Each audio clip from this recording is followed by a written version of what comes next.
Episode isn't about deals or titles. It's about process, risk, and becoming the kind of person who can actually last in commercial real estate. My guest today is Matthew Drane, founder of Revolt CRE. His journey spans from buying his first property back when he was 21 to working in war zones overseas to building a traditional brokerage career, and then realizing the system was broken for people without pedigree or access. We talk about why brokerage is a meritocracy, where not everyone gets a jersey, most brokers burn out early, and why understanding people matters more than understanding numbers. This conversation is about discipline, discomfort, and building a career on your own terms. This is Built Different. Get into it. All right, Matthew, welcome to Built Different podcast. Thank you for being here. Before we kind of get your response, I did want to, start off. We were kind of chatting before starting on here. Is how are you right now? Like, what season are you in right now? I love that question. First off, thank you for having me. As soon as you said you gave me the invitation, I said yes because I love what you're doing and what you're building. How am I right now? It depends on the day, quite honestly, and it also depends on the context, right? Personally or professionally. But I would just say right now I'm committed to the process. So how I am is I am just fully submitting to the process, and that is where I'm going to just reside because I found that if I allow myself to get outside of the process, that's where my emotion comes in. So how am I today? I'm thriving, I'm blessed, I'm well, and I'm here and I'm taking the steps that I need to take today. That's where I'm at. I love that. Yeah, I love the idea of like the process is so often, and I'm sure we'll dig into it because we get so much, especially in this day and age, so much thing. I know you're a family man, you have kids. There's so much of being pulled and yanked here and there. But at the end of the day, if you don't have a process, you're all over the place. So it's like 100%. you have to build that in, and that's something we'll definitely talk about. But Sure. I'm with you. I'm with you there. Some days are crazy. Some days are crazier. Some days are like, okay, cool. I got That's this. right.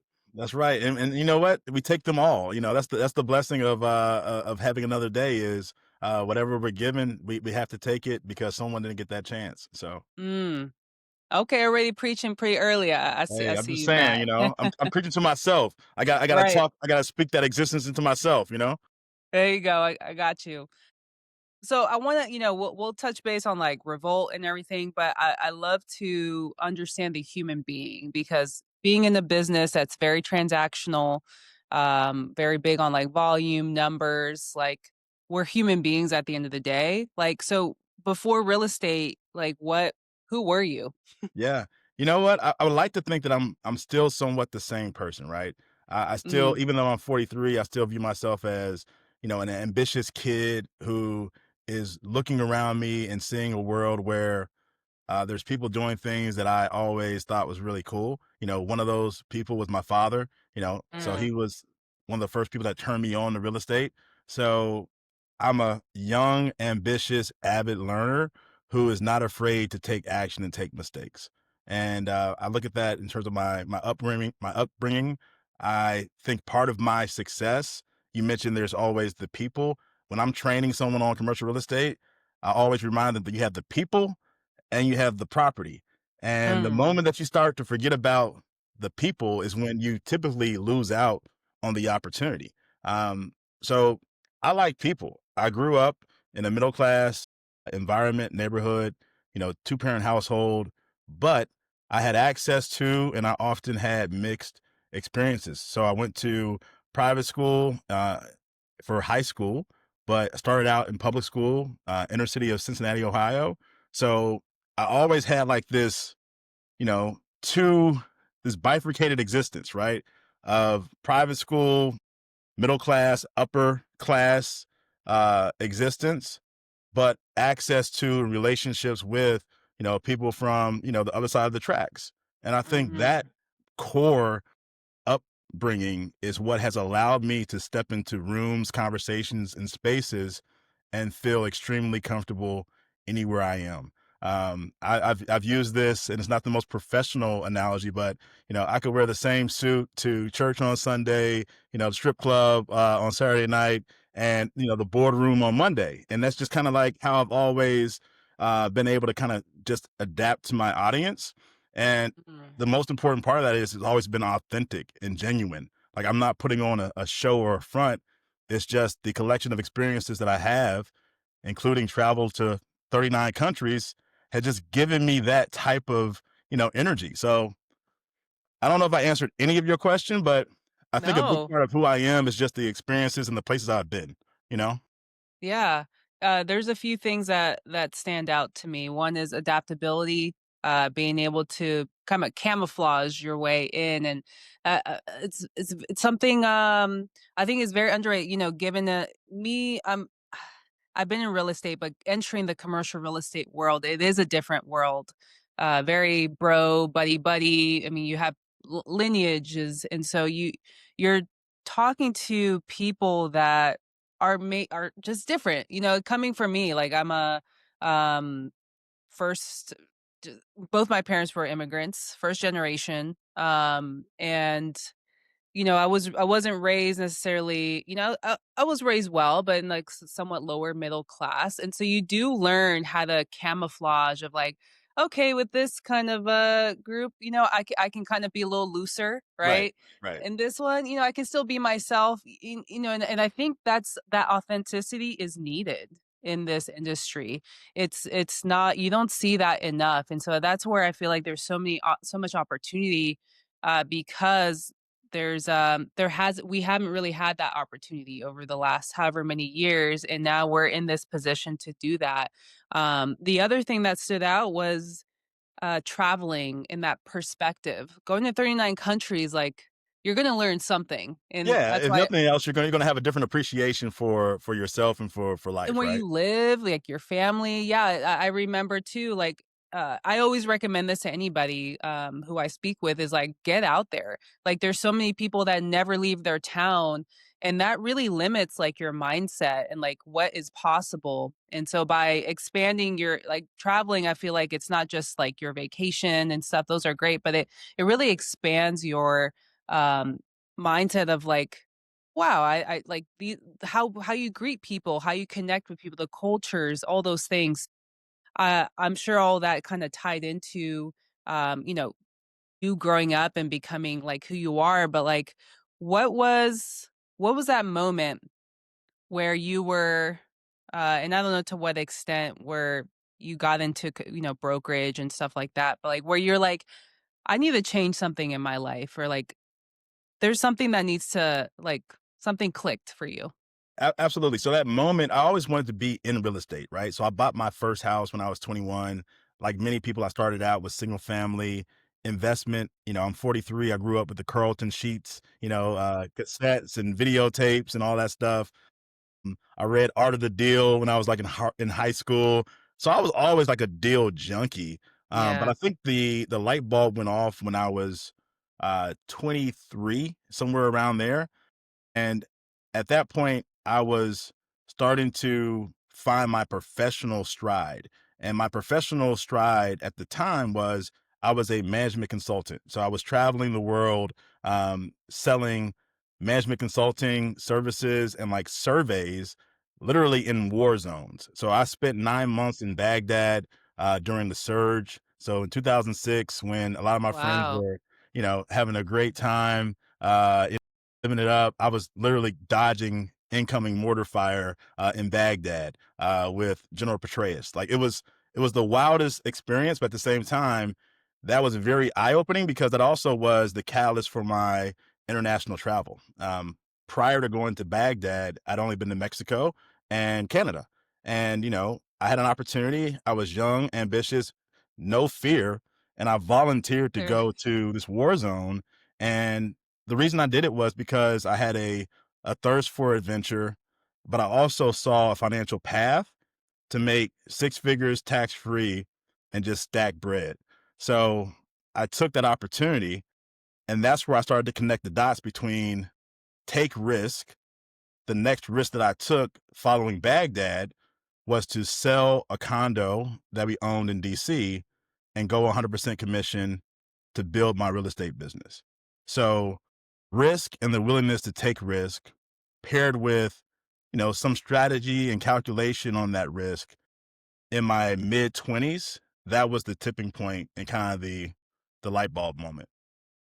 Wow. That's you're definitely ahead of your time. I feel like this generation with Gen Z, I mean, you have social media. There's so many ways to make money now, right? Like that's all you talk about. Like I was in the sauna I and love the sauna 3 times a week for me. yes, Yeah, yes, like the benefits, right? yeah. Like 20, 30 minutes. And there's these young kids, right? They're probably like maybe in their 20s, early 20s. They're talking about like what you and I would be talking about, right? Like what's your HRV? What are your metrics? Like how many hours are you sleeping? Let's and to my point, I mean, I wasn't dodging bombs or anything in Baghdad, but like, you know, we're out having fun. And to Yeah, your sure. point, like you took that risk. Maybe, you didn't know what you were walking into, but I can imagine coming out of that, like feeling so confident and knowing like, yo, like I could have died, like and Yeah. walking in fearless, right? And so I'm sure, would you say part of your identity from like those times like is still shows up today, like that Oh, yeah. I fearlessness? mean, the willingness to take risk, that's a part of my everyday. I mean, I left some large names in the commercial real estate business that are household names as it relates to commercial real estate, uh, to be part of a startup. Like, that's still a risk, and that's a risk that I Right. took 11 months ago. So I'm still living in that spirit of high risk, high reward. But always I always liked money. Like, don't get me wrong, right? I was the guy pushing the lawnmower throughout the neighborhood, trying to find yards to cut. I had 4 or 5 jobs before I was 16. Um, I had You were a 3 hustler early on. I've always been a hustler. Like, even after graduating from college, I worked at Centos, so a very structured corporate management trainee program, but I was also a bouncer at, the local nightclub, and I sold women's shoes at Aldo, in the mall on the weekends. Like, I'm gonna get it some way, shape, or form, right? So I've always been driven to just find a way to hustle.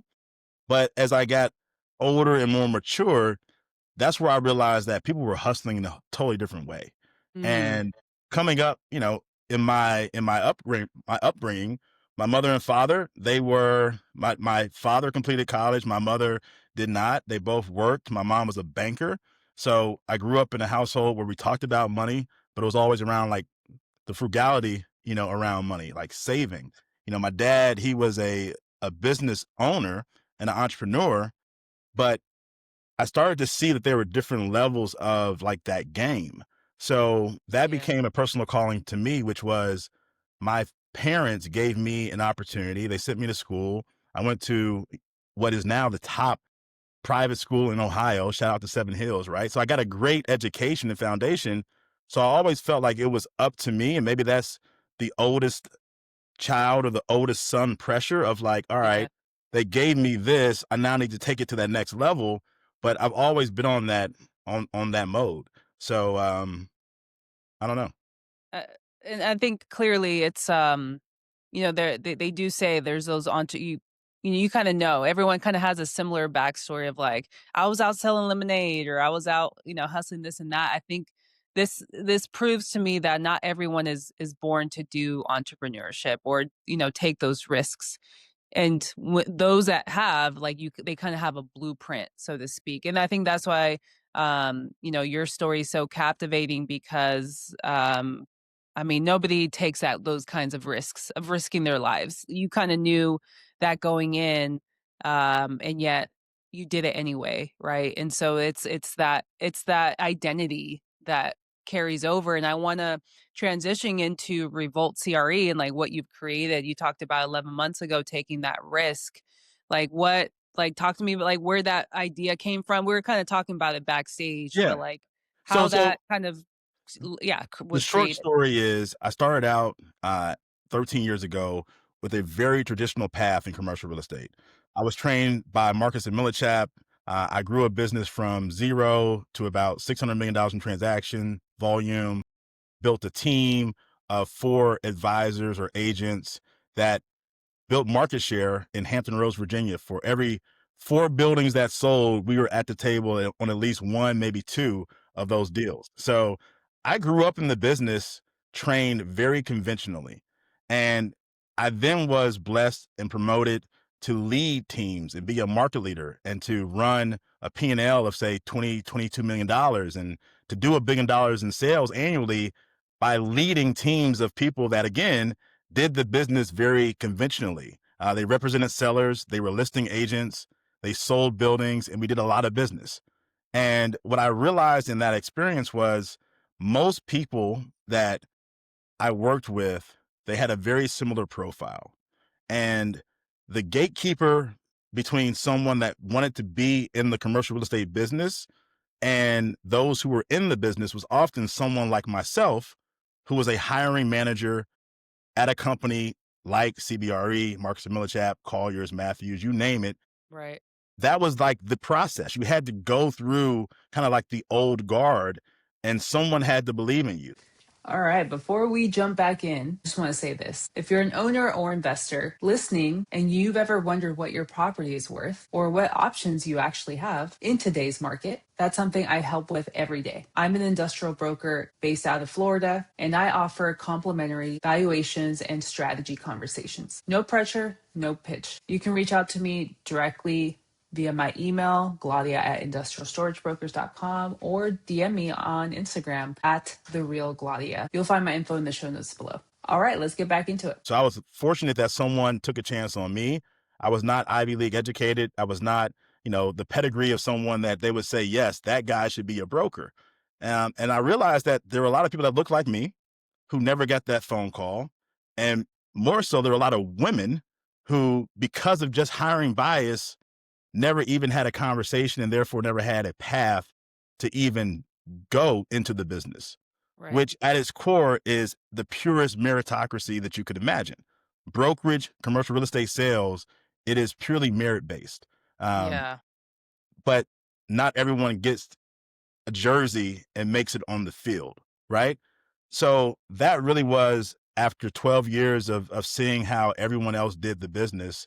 There were two things that I wanted to accomplish with Revolt CRE. The first was I wanted to just break down that barrier of access. So anyone that wanted to learn the business of commercial real estate could learn the business. I don't care if you're a college student, if you're a mid-career professional transitioning from another business, someone that often is, marginalized in the industry, therefore didn't have an opportunity through a direct or traditional path. Mm-hmm.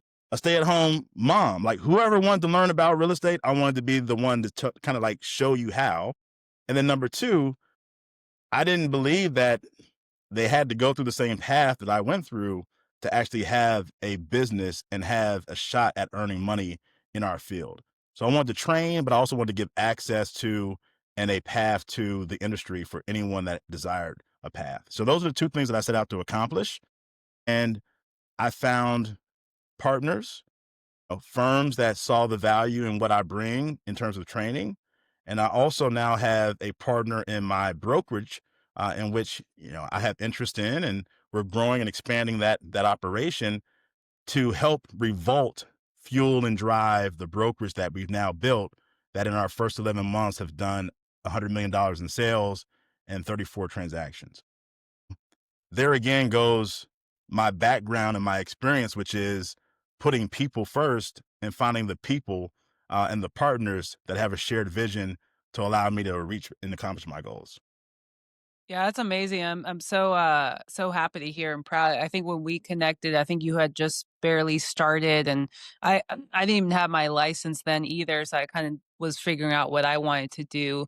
But I've always learned that, to your point, if you put people first, if you follow your purpose and like what you're set out to do, which you clearly saw a hole in training, like there's something broken in the broker training that needs to be fixed, and I wanna be that go-to person. Uh, Naturally, I've found, like, organically, people really gravitate towards that. They see what you're doing, and things happen that way. Talk like, what do you like, what is essentially broken? Like, what in the because I mean I'm in it at the moment, and I've unfortunately the brokerage I'm with is very unconventional as well. because I knew I was like, I'm not going in no cookie cutter Right. brokerage. Like I've worked in the startup or like tech world, and like the corporate world is like ugh, like it makes me Yeah. sick. No, for So sure. like yeah, what has been like for you, and like what kind of steps have you done in your training to like help these brokers stand out? Sure. So traditional brokerage, uh, it's broken for some people, it's great for others. For me, it Mm, was great for the first 8 years because it gave me a foundation that I could really step back and then assess, is this for me or not? And it was for me for 8 years. I was very successful. I was promoted. I have, hundreds of friends through that 8 year journey. But when I stepped back, what was the most common thing that I saw? And I've trained 700 commercial real estate producers in some capacity. People would come in, and it used to be young talent. They would have all the heart, all the hustle, but no skill. And they would be paired with someone that had skill and track record, and they would typically become partners, and they would start to make money in partnership with someone that brought the skill and the ability to transact to the equation. So there often was a great marriage for a while until the person who had the hustle realized that for every dollar they brought into the door, after the split with the house and after the split with their mentor, would only have a quarter left before taxes. So right, it just became very difficult to sustain an income when it took you 9 to 12 months to earn your first check. And then for the first 2 to 3 years, every check you earned, you were only keeping 25 cents before taxes. So that was kind of broken to me, right? Like that didn't yeah, make sense long term. Um, and then the people that really made money in that environment, they were great because management would typically just keep on filling the funnel up with talent that would come in and just keep on feeding fees up to the top. So right, I saw that. I don't think that system is bad, good, or indifferent. It's just at some point it wasn't for me, right? So then there's a second tier of what I believe is the industry.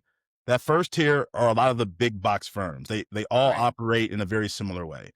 This middle tier is more regional, boutique, smaller firms that are somewhat different. They're not as corporate as the big box firms, but in those environments, there's often some limitation and some ceiling, be it, they don't want to scale beyond a certain number of employees or headcount.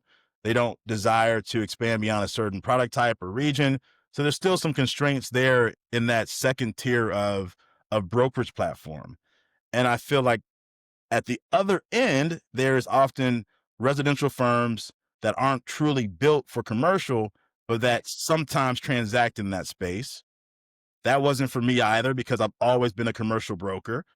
So I kind of had to carve out what I believe is a hybrid approach. And I think it's probably also kind of the firm where you're at, which is there's aspects of, you know, not traditional, unconventional. We're not a big box, big four brokerage firm, but we also don't do things, the resi-mercial way.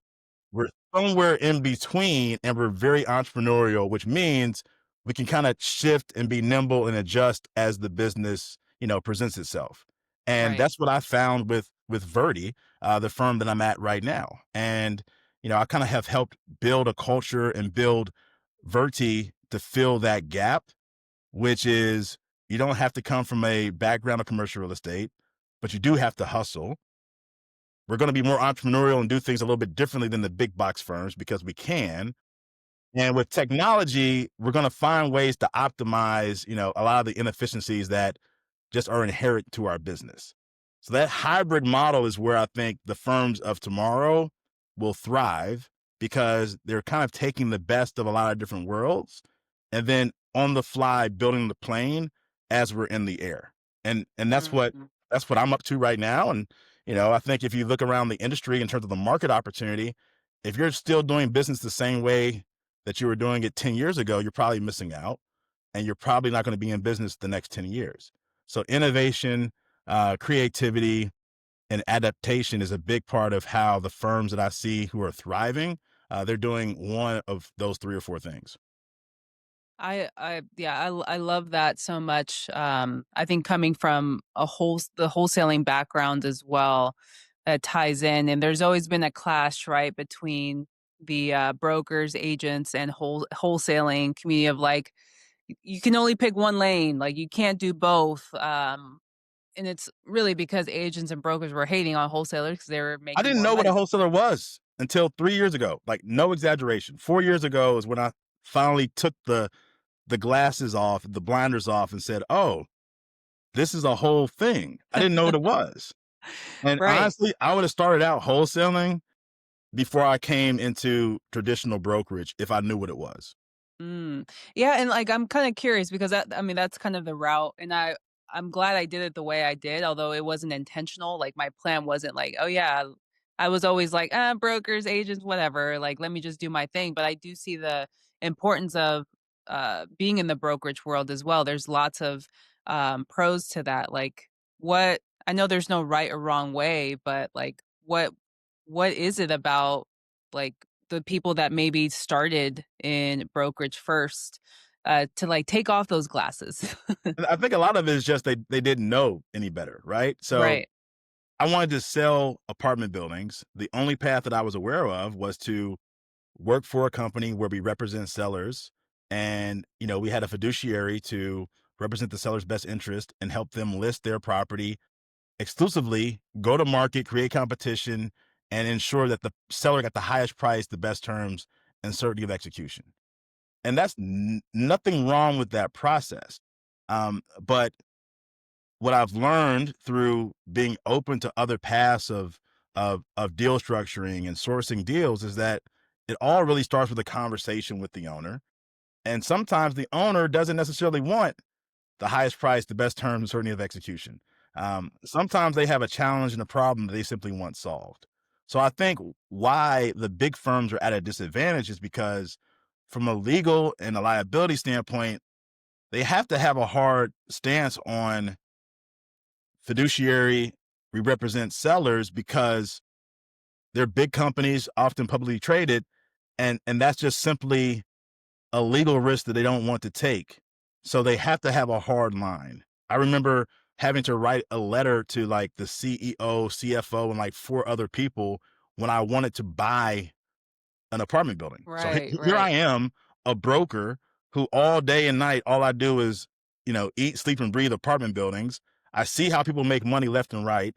My clients are empowering me to buy a building for myself, and I can't without getting permission because a publicly traded company needs to sign off on my desire to build wealth for myself. That was Mm, like 9 years ago. That was the first time that I realized, like, man, I'm never going to build wealth for myself if I'm trapped in this corporate environment with all these strings right. versus a different model, which does not put seller first. It really puts sourcing opportunity. And I don't think it's a wholesaler or not wholesaler type of model. I look at anything from, lease option to wholesaling to JV partnerships to creative financing and structuring. They're all tools in a toolkit that once you start to learn real estate and learn the business, you can take out whatever tool that you need, to fix whatever problem presents itself.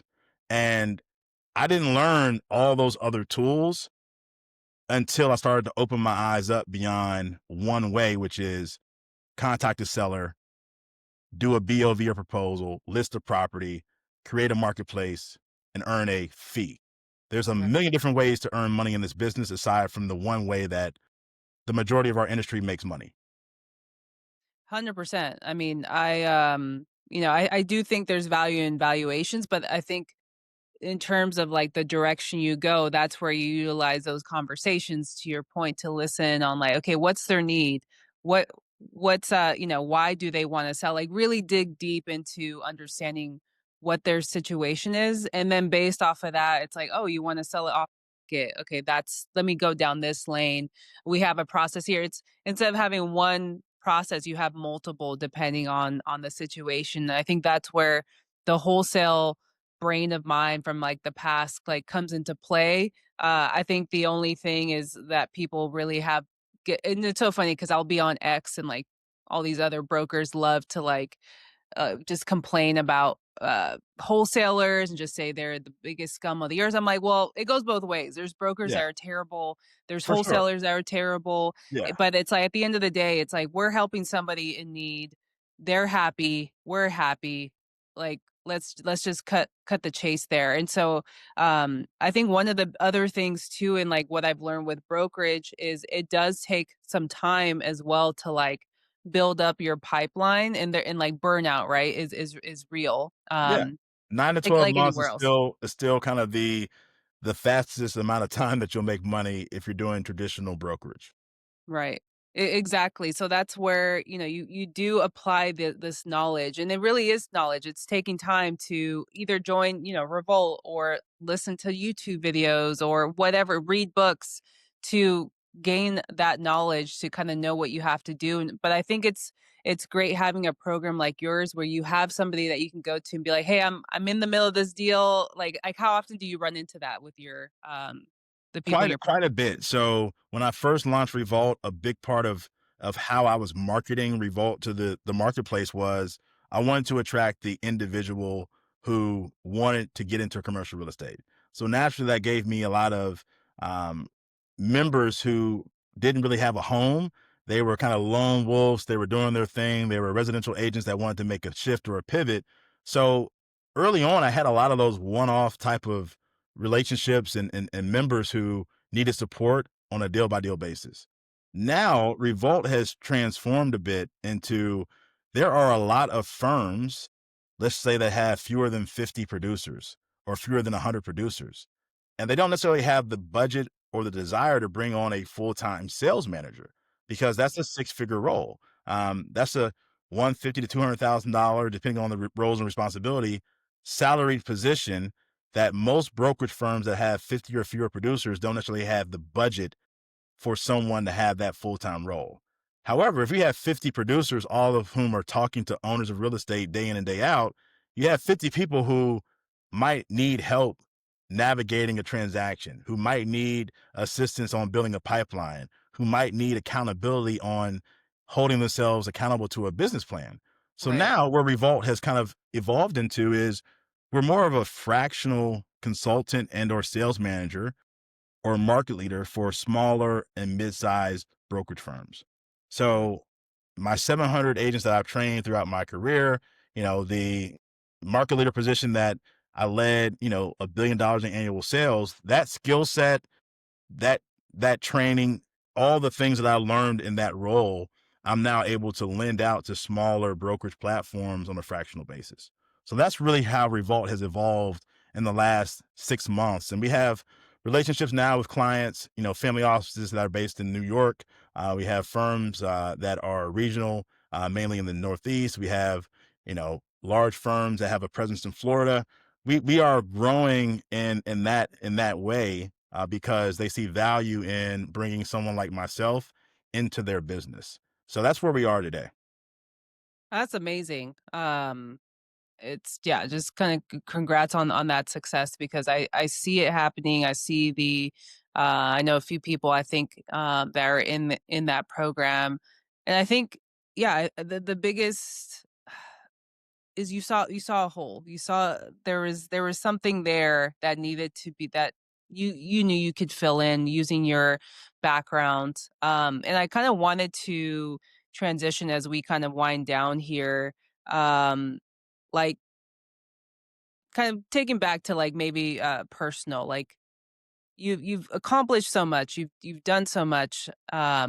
If you could sit maybe with a earlier version of you, I know you were talking about like, oh, if I have done this first, but obviously everything happens for a reason. Like uh the one maybe that's was figuring things out or like rebuilding, like what would you tell young Matt?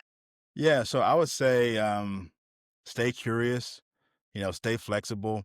One of the best things that I did early in my career was I would just meet with anyone that would sit down with me. So if they were in the industry, in the field, if they were doing something that I desired to do, I would find a way to really put myself in a position to have relationship with people and primarily people that didn't have the same view, lens, and mindset that I had. So constantly exposing myself to different people. And again, that goes back now to where when I'm on the phone cold calling, part of how I can navigate so many different conversations and rooms and situations is because I just know how to navigate people. And Right. so much of our business with AI, you can throw some stuff into a model and like you don't have to really understand real estate and math and finance to be a broker. But you have to understand seller psychology, motivation, dynamics, and the human nature of people, right? Like that is the one thing that will kill a deal more so than a NOI, cap rate, or a levered internal rate of return is mismanaging the people that play a role in that process. So I would just spend more time learning people and learning how to um, understand what matters to people and how to help them achieve those things that they care about, right? So Mm. constant exposure to different people, different places, different spaces. Um, I would encourage myself to continue to move away from what's comfortable. So if I start to get comfortable, I get really, really anxious because like Yeah, yeah. I have to keep moving. I have to go on to the next thing. And maybe it's not always healthy, but I have a constant thirst for learning and for expansion and for growth. So that's what I would tell myself is just double down on that. Don't allow myself to get so bogged down on what I think is right for me and what others think. Hmm. Always be willing to get uncomfortable and start over or try something else. And don't let that voice of, but I can't change this, or, but I've already learned how to do XYZ. I have a little surprise. Like, I'm making some pivots in my professional life. Like, I mean, I've been in real estate for 13 years. What's really exciting to me right now, I see that book on your shelf, the Hormozy book, like Yeah. buying and selling and operating small companies. Like, that's a skill set that I know I'm trained for because Right. I've ran $20+ million P&Ls. I know people. I've led teams of 100 plus, who generate revenue. I don't think my skill set as a broker is that different than acquiring small to mid-sized enterprises. And I've flipped buildings. I think I can flip, operate, and run companies. And that's a stepping outside of my comfort zone type of commitment and faith move as well. So, Mm. I feel like I'm still young. I have a goal financially and just personally, and I'm not going to allow the comforts of what I've already accomplished to interfere with the possibility that I believe um, is out there for me. So much to unpack there. I think, yeah, I think that's the blessing and curse of being an entrepreneur is like nothing is never enough. There's always a new project out the way. And I think, I mean, whatever you call it, there is no such thing. I think I've learned from Alex Hermosi, like there's no such thing as balance. Like you're just pushing to just be better every day, and some days certain things get prioritized. And I know you being a family man, like you prioritize your family when it needs to be, but there's also, I'm sure, expectations, right, when you're building a new company as well. So uh it's, although the question was like to tell your young, like what would you tell your young self, but it's really for the audience that maybe is starting out, like what he said, like, you can literally apply that as well. Like, I was even taking mental notes because I'm kind of in that phase as well where I have so much work experience not related to real estate, but can be applied to real estate. Is like, we're in a people business at the end of the day, and that's why it's like I wanna bring in that human connection and, like, just not like we can talk days, right, about, like, Right. ROIs and like the numbers and metrics to like get to the point of being a successful broker, but it's like it's that mental, it's the it's how you talk to yourself, it's how do you connect with people, because if you can figure out the human thing, like everything else, like with reps, it'll line itself up and you'll gain that knowledge. For And so it's sure. just being curious every day. I love that And curiosity. here's the lesson too, right? Don't get comfortable because I was very comfortable at the first firm that I started at. I stayed there 8 years. It was probably 3 years too long. Mm, I was at another firm that if I let my image and what people thought of me drive my decision, I would still be there because the firm was more notable. The firm had a better reputation and more notoriety and a bigger brand. There was more stability in that role and in that company. I'm in a different place right now, and I'm actually happier than I was at that other place, and Because you monetarily and prioritize yourself. You yeah, and prioritize what's financially, best for like, you. did not miss a beat. Actually grew, financially in that disruption and that discomfort. So just never allowing what someone else thinks is best for you to drive what is possible if you simply just captain your own ship. I love that. I love that, Matt. For anybody listening that wants to connect or wants to learn more about Revolt CRE, like give them where can they find you? Like Sure. give them the plug. Yeah, yeah. LinkedIn is still the best place to find me. So Matthew E. Drane, Drane on LinkedIn, and revoltcre.com, REVOLT CRE.com. You can check me out there too. I'll make sure to plug in all the information, but Matt, it's always a pleasure. Love to see how you're building, and it's crazy how you have so much in your past, but it seems like you're kind of in the The midst future of is like a bright. new rebuild, Yeah, right? You're yeah. constantly rebuilding. That's why I said like build different because we're always I guess I'm a big fan of like the butterfly. Like we're constantly evolving into new versions of ourselves. Absolutely. Hey, it's been a pleasure. Thank you so much. I'm looking forward to the next time we chat. All right. All right. Thanks everyone. Thanks again for watching Built Different. If this episode resonated with you, hit the subscribe and share it with someone in the commercial real estate space who needs to hear this. And if you're an owner or investor looking for strategy or a complimentary valuation on your industrial assets, reach out anytime. See you on the next episode.